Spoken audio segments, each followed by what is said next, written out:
আমার নাম নাফিসা ইসলাম, ক্লাস 8 জেলা জয়পুরহাট জেলা। জয়পুরহাট জেলা। তো জয়পুরহাটের ওইখানে স্কুলে যে পড়ো ওখানে কি সাইক্লিং কোনো কম্পিটিশনে অংশগ্রহণ করছিল এর আগে? একবার করছিলাম। কীরকম ফলাফল ছিল? কোনো ফল মানে ফার্স্ট সেকেন্ড থার্ড হয়নি? না আচ্ছা, হয়নি, কিন্তু রানার্স আপ হয়েছিলাম, কিন্তু প্রাইজ রানার্স আপ হয়েছিল, প্রাইজ পাও নাই মানে? মানে সেকেন্ডে ছিলাম, কিন্তু অন্য জায়গা থেকে সেকেন্ড ইমপ্রুভ হয়েছে। দম স্পিড বাড়ছে অনেক, আগে থেকে অনেক এখানে 2 ঘন্টা বিকেলও সেম।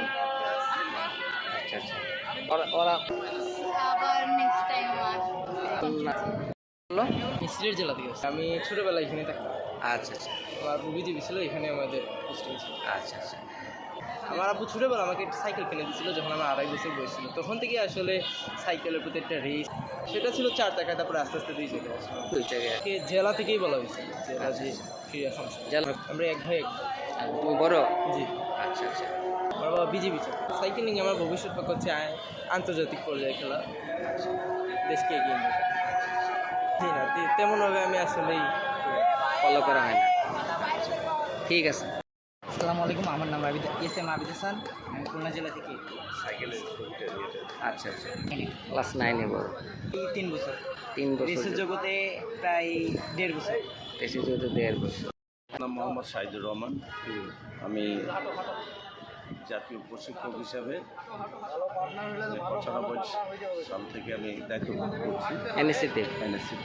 আমি গত এপ্রিলে আমি পিয়ারে লেগেছি। এখনও আমি প্রশিক্ষণ কার্যক্রম চালাই যাই। আজকে এই যে আপনার ক্রীড়া প্রতিভা অন্বেষণ কর্মসূচি আমাদের 11 দিন ব্যাপী চলছে, 15 তারিখ থেকে 25 তারিখ পর্যন্ত।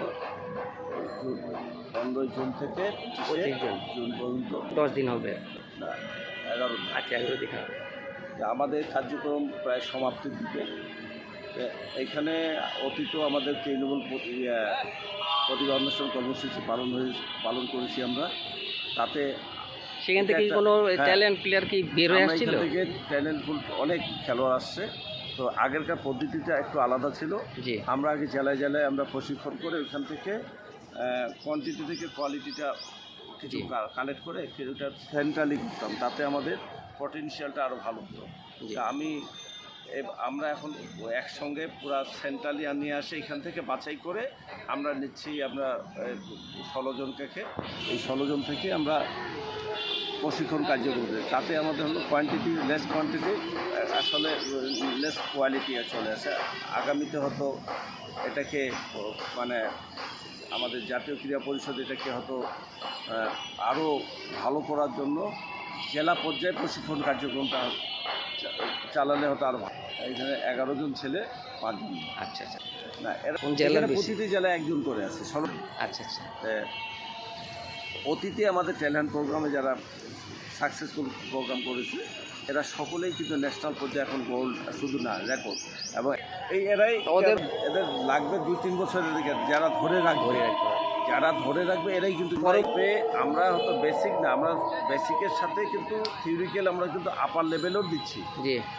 এইটাকে ওরা ধারণ করে বড় করে হয়তো বিভিন্ন সংস্থাগুলোতে আর কি, যেমন এই সেনাবাহিনী, আনসার বা বিজিবি, এদের টিমের মধ্যে এরা চান্স পেয়ে যায় হয়তো হিসাবে।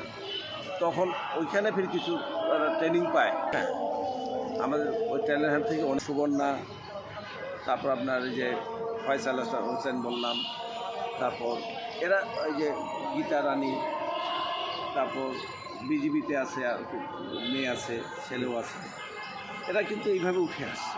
জি তা আমি মনে করি এই ট্যালেন্ট প্রোগ্রামটা একটা খুব সাফল্য প্রোগ্রাম। তবে এটাকে আগের সিস্টেমটাকে জেলা পর্যায়ে যদি নিয়ে যাওয়া হয়, ওইখানটা কোয়ান্টিটি থেকে কোয়ালিটি আসবে।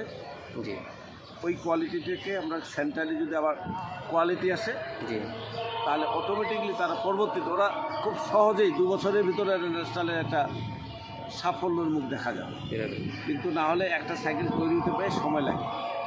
আর আমাদের আসলে সাইকেলিংয়ের পৃষ্ঠপোষকতার অভাব। দ্বিতীয়ত হলো যেমন সাইকেলের অভাব তেমনি মাঠের অভাব।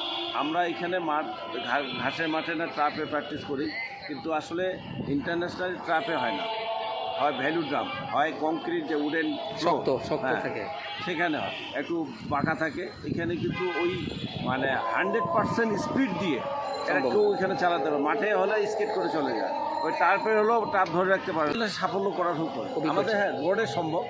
আমাদের দেশে এখন অনেকগুলো রোড বেশ হাইওয়ে রোড হয়েছে, কিন্তু এই রোডগুলোতে আসলে আমাদের দেশের যে পরিবেশটা, সাইকেল যে চালাবে একটা গাড়ি বা একটা বাস, এরা বুঝে না, এই ড্রাইভাররা বুঝে না এই সাইকেল প্র্যাকটিস করতে। দেখা যাচ্ছে ওরা প্র্যাকটিস অ্যাক্সিডেন্ট করে চলে যাবে। এই জন্য আমাদের দেশে খুব রিস্ক রোডে কিন্তু সাফল্য আনা খুব সহজ, সম্ভব, খুবই সহজ, যেহেতু আমাদের মাঠ নেই। তাই হয়তো কোনো একটা সময় দেখা যাচ্ছে ভালো সাইকেল, ভালো ট্রেনিং, ভালো মাঠ, ওই মানে ভ্যালুর দাম হবে, হয়তো তখন হয়তো আমরা থাকবো না আর কি, এটাই আর কি। তাই আমি আপনাকে ধন্যবাদ জানাই।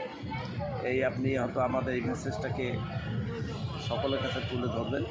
আমাদের সাইকেলের যেমনি অভাব, আসলে এনএসসির অর্থায়নে ফেডারেশনে আছে, ফেডারেশন থেকে নিয়ে আমরা কর্মসূচি সাইকেল এগুলো সাইকেলের হয়তো খুব বেশি দাম না, আমরা 8,000 না মানে 60-70 হাজার টাকা দাম হবে মিনিমাম। আর এগুলো লাইনে দেখলেন এটা 1,10,000 টাকা না কত যে লেখা আছে, কিন্তু আমরা ডিডাকশনে ফেডারেশনের মাধ্যমে নিয়ে আসলাম ম্যাগনাগুলো।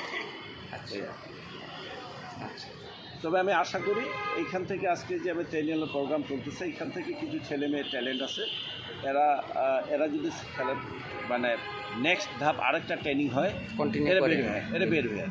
এটা এখন চলতেছে আন্ডার 16, যখন আন্ডার 17 বা 18 যখন আর একটা ট্রেনিং যদি পায়, নার্সিং হোমের জেলাকে সংস্থায় কি করবে, ফেডারেশন করবে। আসলে ফেডারেশনের ফান্ডের উপর নির্ভর করে।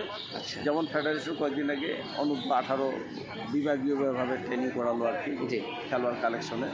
এরকম কর্মসূচি চললে তাহলে ওরা বের হয়ে আসবে, কারণ ওদেরকে ট্রেনিং দিয়ে ছেড়ে দিলাম তাহলে হবে না, এদেরকে আবার লাইনের মধ্যে রাখতে হবে, তাহলে হবে।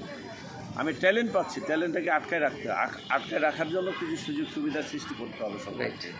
আমার সাইকেলিং শুধু না, যে কোনো খেলার বিষয়। জি আচ্ছা আচ্ছা, অনেক ধন্যবাদ আপনাকে।